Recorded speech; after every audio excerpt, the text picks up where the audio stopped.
From the Times and the Sunday Times, this is The Story. I'm Manveen Rana. It was at a smart dinner in Midtown Manhattan, a pit stop in the long campaign for the American elections, that Donald Trump unveiled one of his most radical policies. I will create a government efficiency commission tasked with conducting a complete financial and performance audit of the entire federal government and making recommendations for drastic reforms. We need to do it. Can't go on the way we are now. What's more, he already had a candidate in mind to run the scheme. And Elon, because he's not very busy, has agreed to head that task force. Be interesting. If he has the time, that'd be a good one to do it. Fast forward 5 months, and that task force is now making daily headlines as it tries to slash and burn its way through the American system. President Donald Trump is calling for USAID to be shut down. USAID's workforce will be whittled down from about 14,000 employees to fewer than 300, a 98% cut. Donald Trump expects Elon Musk to find billions of dollars in waste and fraud at the Pentagon, as he suggests the military is next in line for cuts. Plans to close the Department of Education. Democrats blocked from entering the department today. What exactly is Elon Musk doing with his new Department of Government Efficiency, or DOGE as he likes to call it? And is the world's richest man about to trigger a constitutional crisis in the US?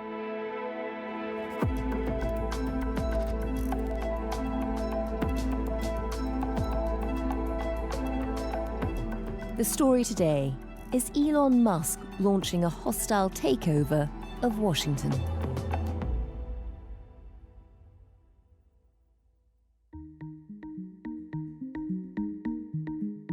I'm Hugh Tomlinson, Washington reporter for The Times and the Sunday Times, reporting from Washington, D.C. And Hugh, what's the mood like there at the moment? The mood around town is rough. Like about 40% of DC's workforce is in the federal government, and nobody knows where things are going. We've been warned that sort of the opening weeks of the Trump administration will be like this. I think it's exceeded even our expectations. The deluge, you could call it a fire hose of news, has been absolutely relentless. And central to that, of course, has been this assault on the federal bureaucracy.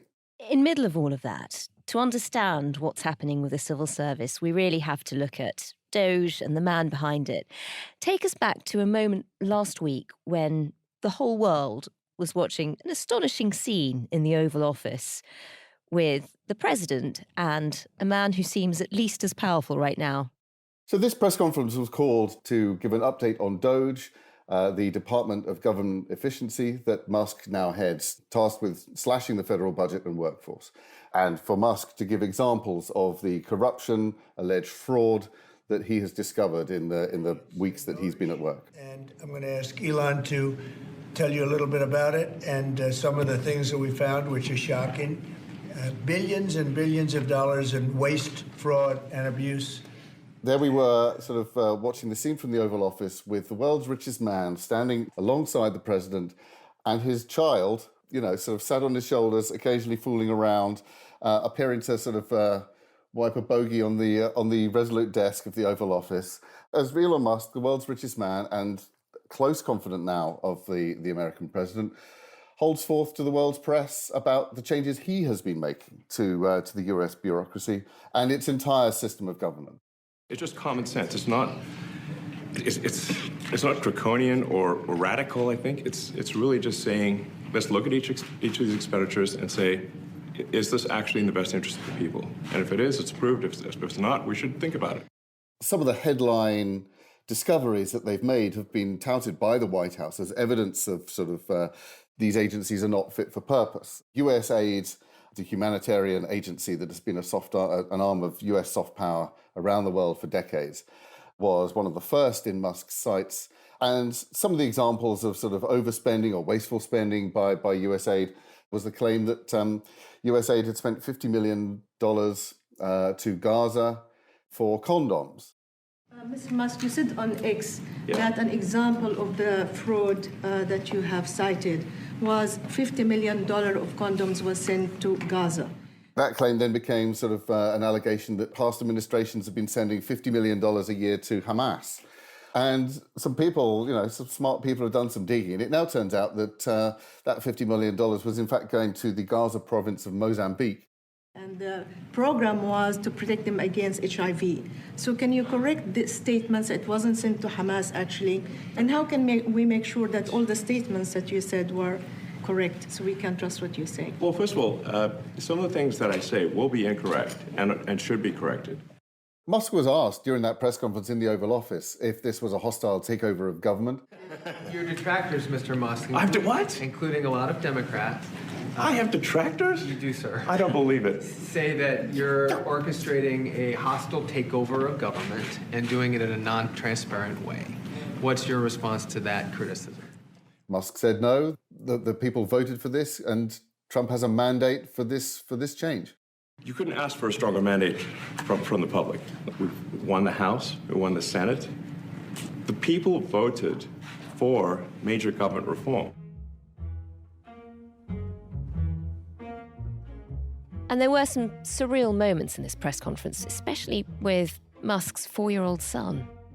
I mean, Musk at one point was asked a question about fraud and struggled to answer because his son had his fingers in his ears. The first order of business is to make sure we're actually collecting. Sorry for this.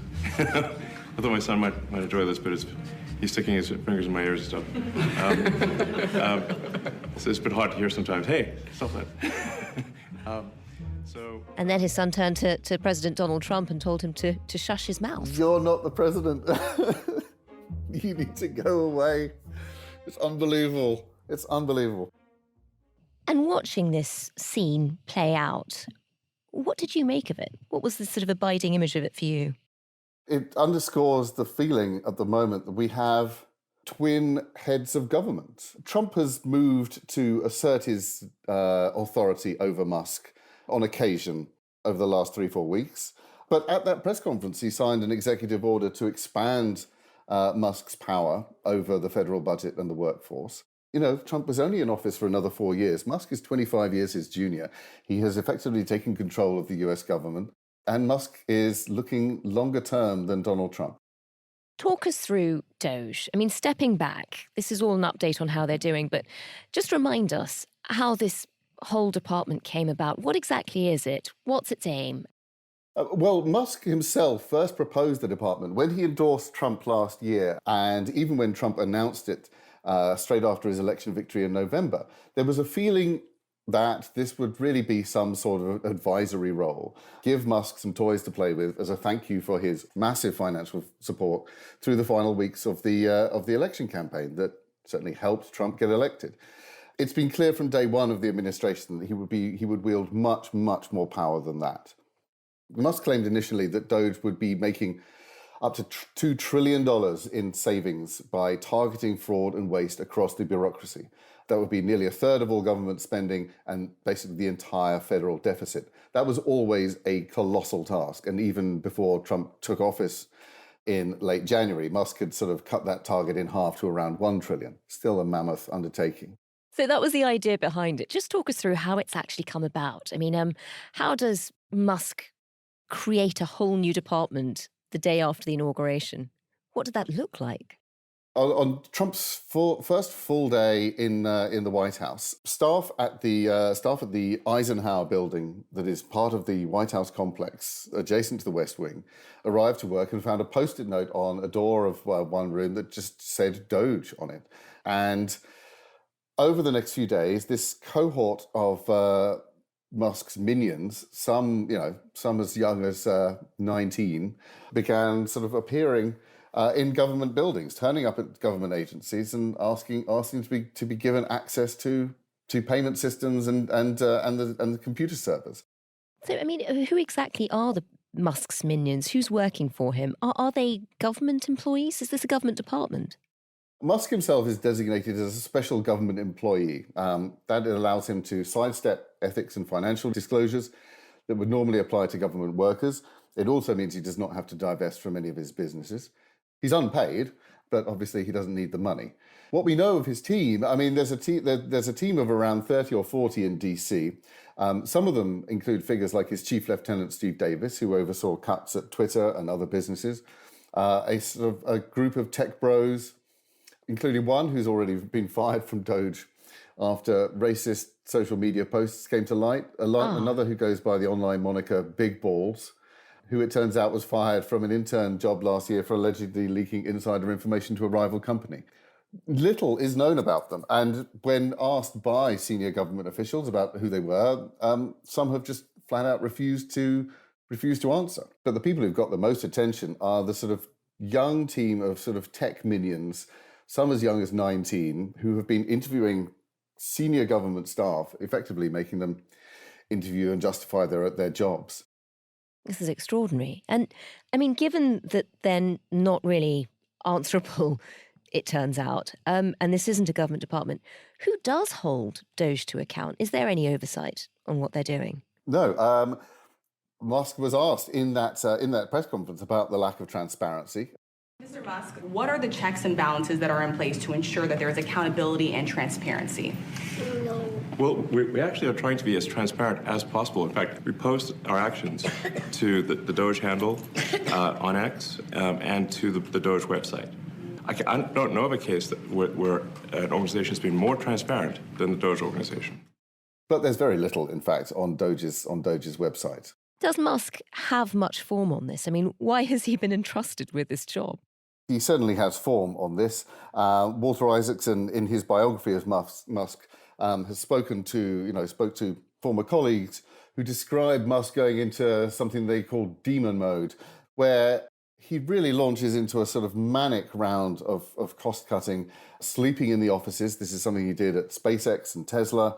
His teams have brought beds into some government agencies so they can sleep there around the clock, work around the clock. Musk himself is tweeting at all times of night, working through the weekends. He did the same at Twitter following his takeover in 2022. He must have laid off 80% of the workforce in the weeks after buying Twitter in an effort to cut costs, and then had to bring people back in when the platform started to break down. It's not so easy to do that with the federal government, and there have been warnings of a catastrophic brain drain and the potential collapse of critical government services if he cuts too fast, too deep, which he set about doing.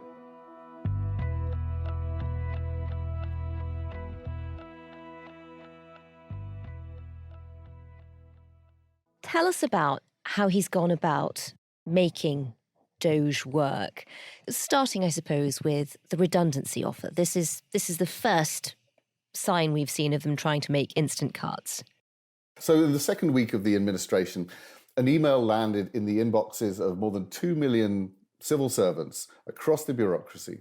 It was titled Fork in the Road, identical to the one that Musk sent to staff at Twitter in the weeks after his takeover in 2022, offering mass severance then.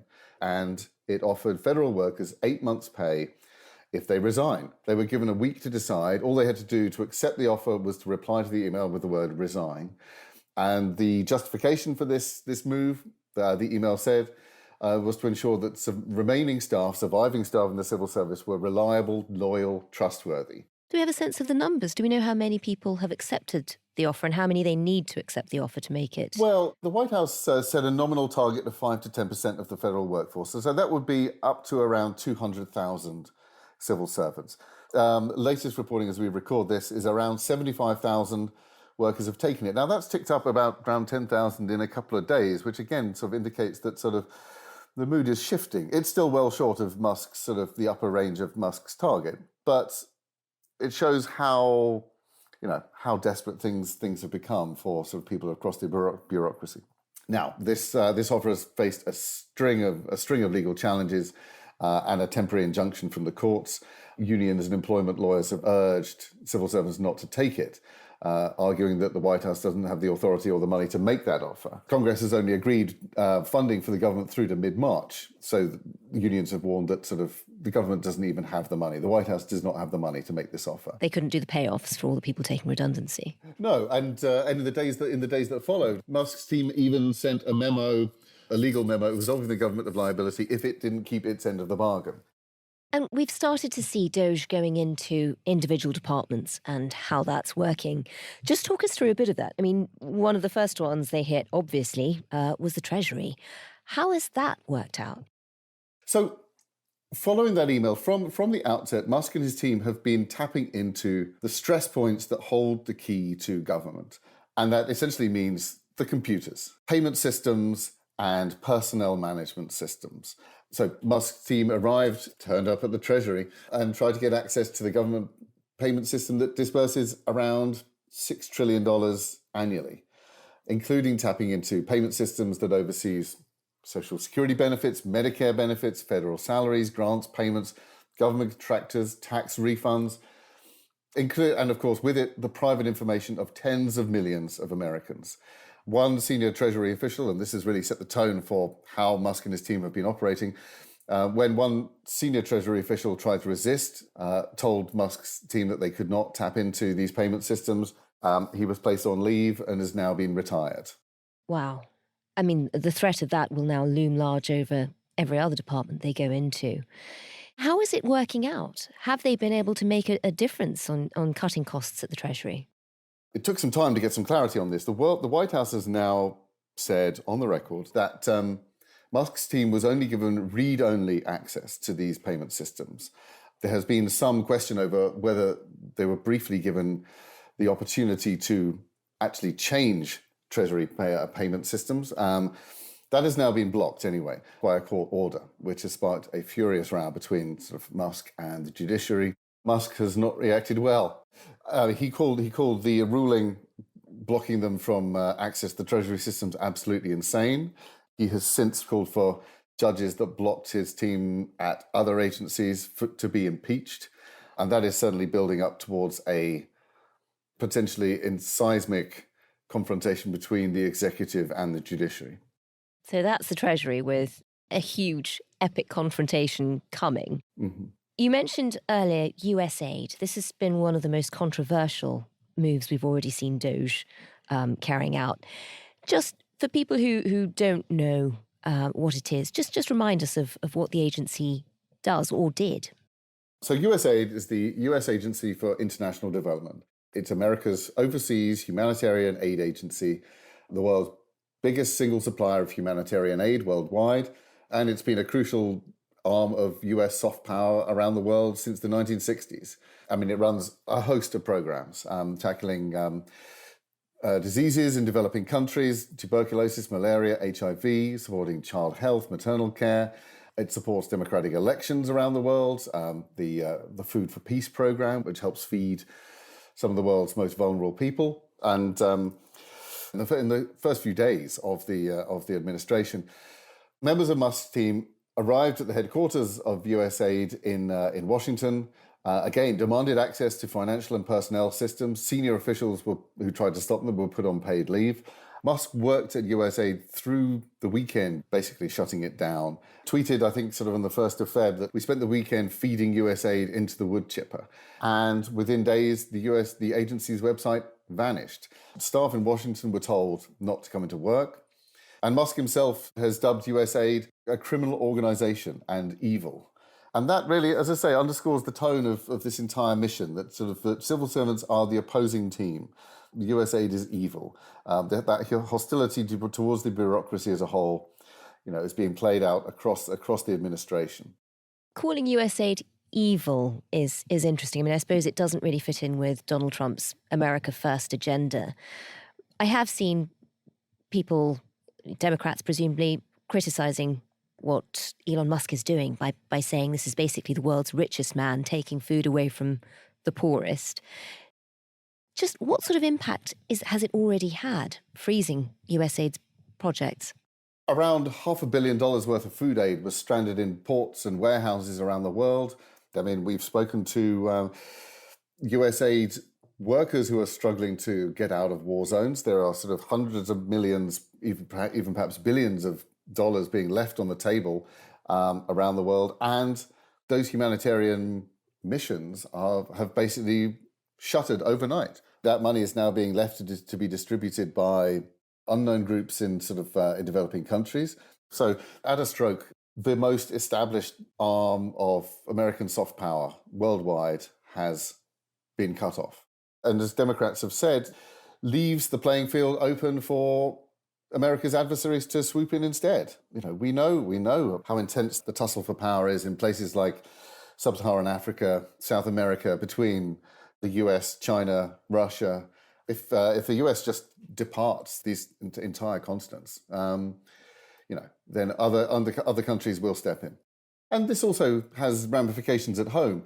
There are farmers in sort of places like Kansas, the wheat state, who have sold their produce to USAID and other agencies for decades, who will now be hit by this. And Trump was elected with a promise to sort of, make things better for farmers. Yeah. And in terms of just dismantling the system rather than reforming it, tell us about what they're doing with the Department of Education. Yeah, next in their sights is the Department of Education, which, again, Trump has campaigned on. In fact, on the day we're recording, Trump's nominee to be Education Secretary, Linda McMahon, is having her confirmation hearing. Trump has already said he wants her to help dismantle her own agency and make herself redundant. Trump has campaigned, and this is a long-held ambition among arch conservatives to strip away the Department of Education altogether and hand power over education and curriculum back to individual states, much like they did with abortion 2 years ago. The impact of that, I suppose, is that some states will, for example, want to teach creationism as if it's equal to Darwinian theory. Right, exactly. I mean, we've already seen sort of many Republican-held states stripping away teaching on things like history of slavery, on LGBTQ rights, on gender ideology, and returning to, a very sort of Christian fundamentalist teaching curriculum. We're told that the Pentagon could be next in their sights, but we're already seeing them going into places like the FBI and the CIA. Tell us a bit about what they're doing there. This really underscores quite how dramatic this is. The FBI has been ordered to pile a list of agents involved in inquiries into the January 6th riot at the US Capitol by Trump supporters and staff who were assigned to work on investigations of Trump himself following the January 6th attack. And I should add that FBI agents are assigned cases like defense lawyers. They don't pick them. But just by virtue of being assigned that case, they are seen as suspect by the new administration. Likewise, at the CIA, staff and agents received a similar redundancy offer, basically asking thousands of them to resign. There appears to be a push, at least among some within the administration, to demand that America's intelligence agencies are unswervingly loyal to Trump and the new government. So you could argue dispensing with, one of the most critical elements of intelligence, which is a dispassionate assessment of the information available and seeking unswerving loyalty to Trump and the administration. That really is remarkable from the intelligence services. And also, as we've said earlier, this is not a governmental agency. There are people hired there who have worked for Elon Musk in a different guise in the past, but, they don't have any kind of security clearance. And now they suddenly have an awful lot of information about people who work at the FBI and the CIA. An awful lot of information, and they have been sending some of that information around on a non-government server. I mean, there have been claims that sort of classified material, including a list of CIA employees, has been sent over that email server, which has raised huge security concerns. We simply don't know. I mean, there have been reports that sort of that server has already been deluged with spam. Security experts that I have spoken to personally say, it is ripe for hacking. So as long as this cost-cutting drive goes on, and as long as Musk and his team are operating outside secure government systems, the risk of that increases exponentially.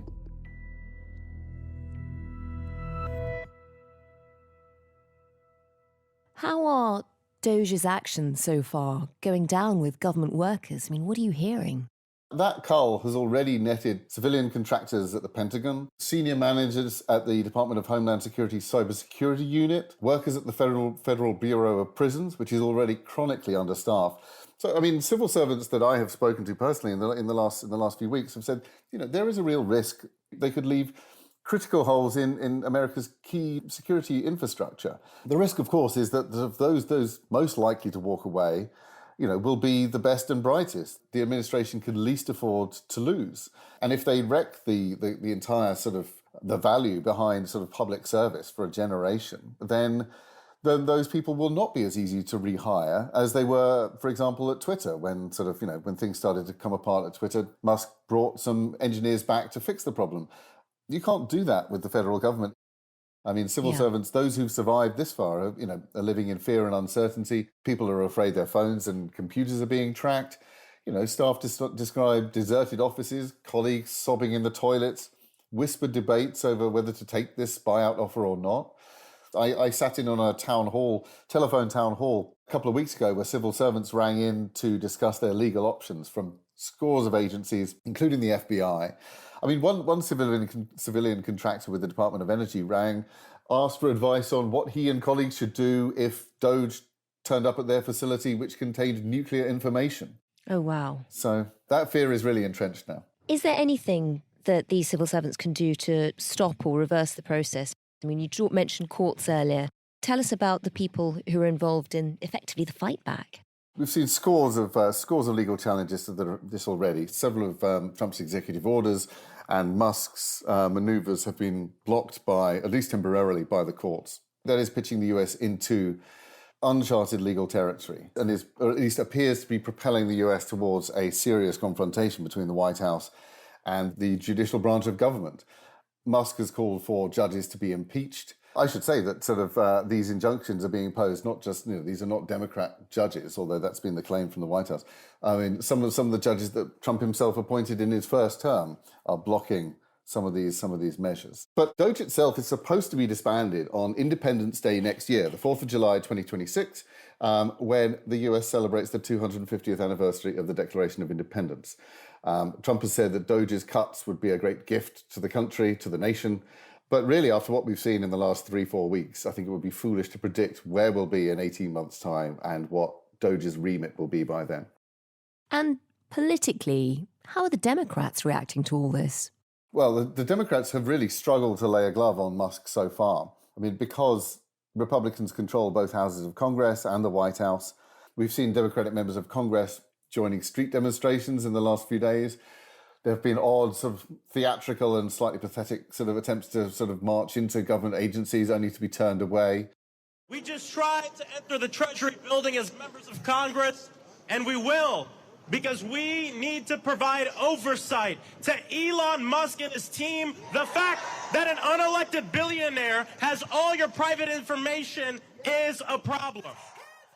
But certainly there have been claims that the US is facing its most serious constitutional crisis since Watergate. What we have seen in recent days is Democrats honing in on Musk rather than Trump himself. Tell us about that, because not only is he unelected and unaccountable, but are there conflicts of interest in what he's doing? Musk's companies hold billions of dollars in government contracts. SpaceX effectively controls NASA's launch schedule these days. And there have been claims that that Musk is really stripping away the bureaucracy so effectively that he is leaving himself to effectively regulate himself. Because of the status he's been given, he's not had to divest from his businesses. It's been reported that the State Department has agreed to buy $400 million worth of armored Tesla Cybertrucks. Musk himself has claimed that transparency builds trust. DOGE has been completely transparent. All of our actions are fully public. Transparency is what builds trust, not simply somebody asserting trust. So not somebody saying they're trustworthy, but transparency, so you can see everything that's going on. And then you can see, am I doing something that benefits one of my companies or not? We shall see how that holds up. As you said, so much of this comes down to that relationship, the key relationship between Musk and Trump. What do we know about how they get on? There's been a lot of speculation about whether Trump's ego could cope with somebody having as much power and as much attention as Elon Musk currently is. But do we know how they get on in private? I mean, it's hard to say how close they are personally. What is clear is that this relationship, as long as it lasts, is redefining American politics and the entire shape of government. Musk has been almost inseparable from Trump in the weeks after the election. He adopted the nickname First Buddy. and was a constant presence at Trump's side through the transition before the inauguration, advising on White House staff and cabinet picks, even joining calls with world leaders. They went to football matches and UFC fights together. Musk even moved into a cottage at Trump's Mar-a-Lago estate to be closer to him. That certainly rankled with some of Trump's other inner circle. There were reports then, and we spoke to people around Trump at the time, that sort of people were getting quite weary of having Musk sort of in their face constantly, weighing in on every single decision, because Musk certainly believes he has the right answer on everything. But, I mean, there have even been suggestions that Musk sees Trump as a sort of surrogate father figure. Musk himself has a strained relationship with his own father. But when you look at the sort of the ruthlessness that Musk has displayed since Trump took office, it's hard to escape the sense that Musk also sees Trump as a means to an end, an investment that is now paying off handsomely. What has Donald Trump said about Elon Musk's role? Well, Trump himself has been very supportive. And I've had a great help with Elon Musk, who's been terrific. Bottom line, you say you trust him. Trust Elon? Oh, he's not gaining anything. In fact, I wonder how he can devote the time to it. He's so into it. In that press conference we referenced at the beginning, he expanded Musk's power, praised his young team, and has voiced great support for the work they're doing. Trump himself is not really interested in the minutiae of government. Unless Musk's operations start to prompt blowback for Trump himself, there's no indication that this relationship will founder for now. And with that, Musk is effectively unaccountable. There is this sense, and you hear it a lot around DC, that sort of Musk now sees himself as a global kingmaker. If he can help an American president get elected, he can make or break governments all over the world. An extraordinary position to be in. Is this a constitutional crisis for America?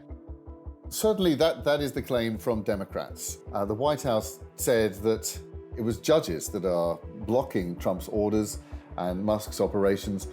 It is they who are propelling the US towards a constitutional crisis.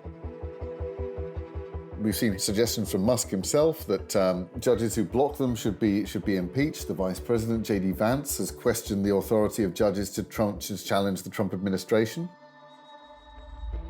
We have not yet seen the White House flat out refuse to comply with an order from the courts. But we're only 3-4 weeks into this administration. Certainly, we're in uncharted territory and on the precipice of a constitutional crisis.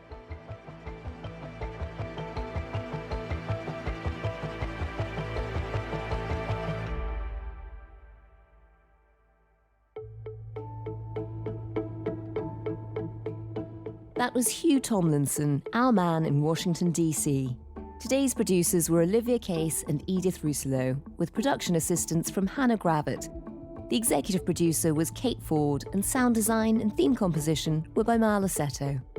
If you want more on American politics, do listen back to our episode last week on Trump's Gaza bombshell. We're putting a link to it in the description of this podcast. Thanks for listening. See you tomorrow.